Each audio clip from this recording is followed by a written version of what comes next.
let us understand the definition of comedy of humors. It is actually a form of drama which was fashionable at the end of the 16th and 17th centuries, very popular during that time. And the characters are presented very humorously. And the humor is based on the ancient physiological theory of four fluids found in the human body.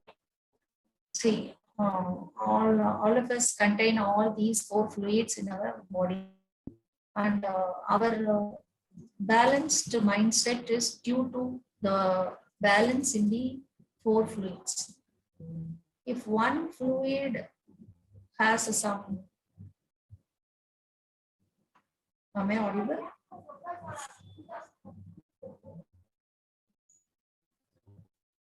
If one of the four fluids has some kind of instability, then there will be personality difference also. We will be having imbalance in our personality. So when we are in an imbalanced status, what will be the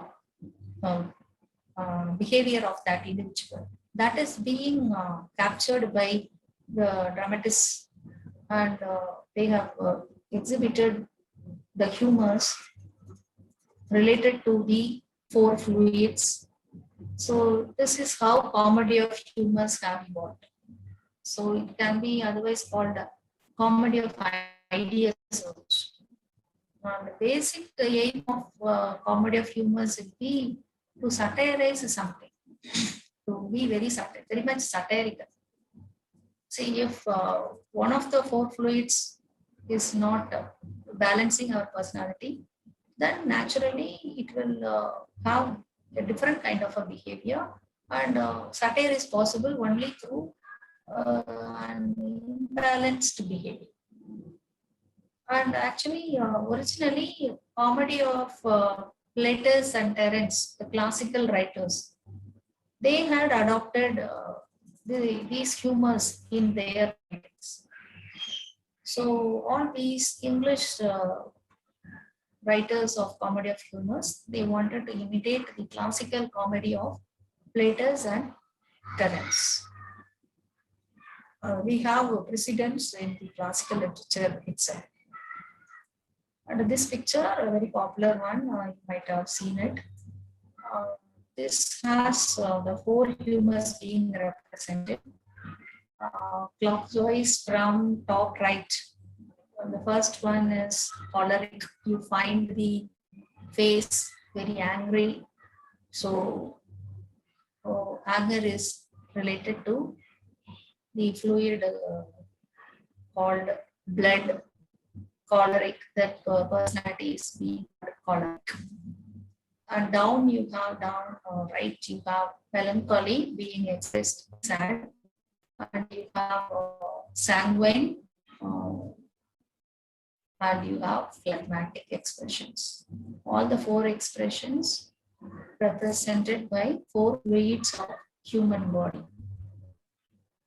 So if we are angry, a particular fluid is responsible. If we are sad, a particular fluid is responsible. If we are happy, that is also due to some fluid.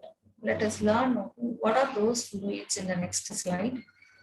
These are the four fluids balancing our human mind. Blood. See, blood represents, I told you, but anger is actually an expression of our excessive optimism. It is actually an optimistic temperament. Who will become angry? Only those persons who are very much optimistic in temperament. So they want to react.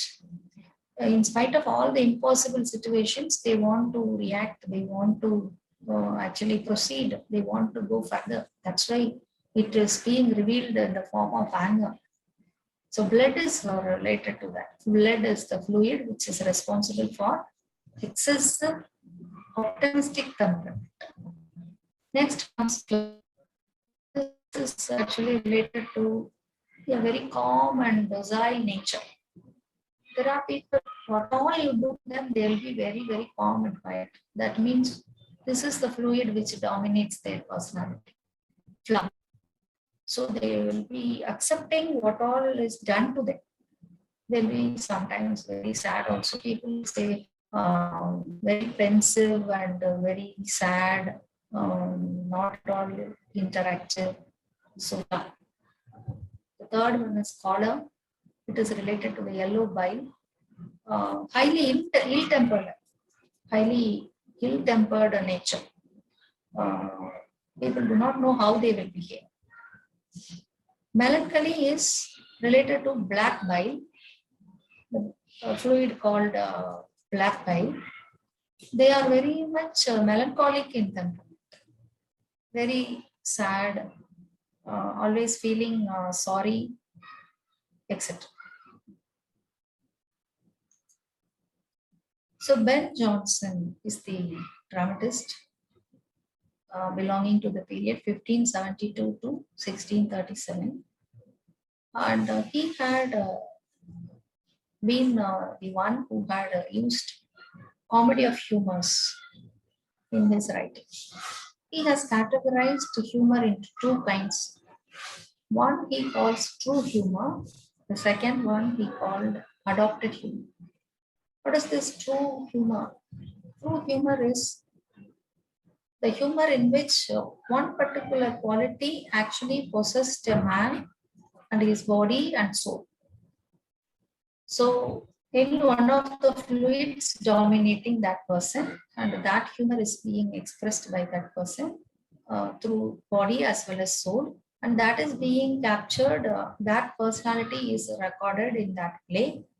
So the characterization is based on that. So that is called a true humor. Adopted humor is, you would have come to know comedy of manners. Here comes the second one, comedy of manners. It is related to mannerism.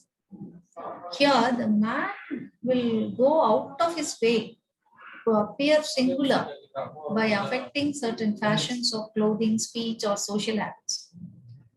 Like he will be imitating some other group. He will be adopting the fashions and clothing, fashions of clothing, or even in speech. They'll be very much affective in nature. So the affective humor, it is not their nature, it is not their original self, it is affective behavior, and that is being captured. So one is comedy of humors, another one is comedy of manners. And Johnson's plays include Every Man in His Humor, which was published in 1598, Every Man Out of His Humor in 1599, The Magnetic Lady or Humors Reconciled in 1632, Walpole or The Fox in 1606, The Alchemist in 1610, Bartholomew Fair in 1614. These are the plays written by Ben Jonson. And actually, he named the dramatic characters also acronomically, in the sense their character is revealed through their names.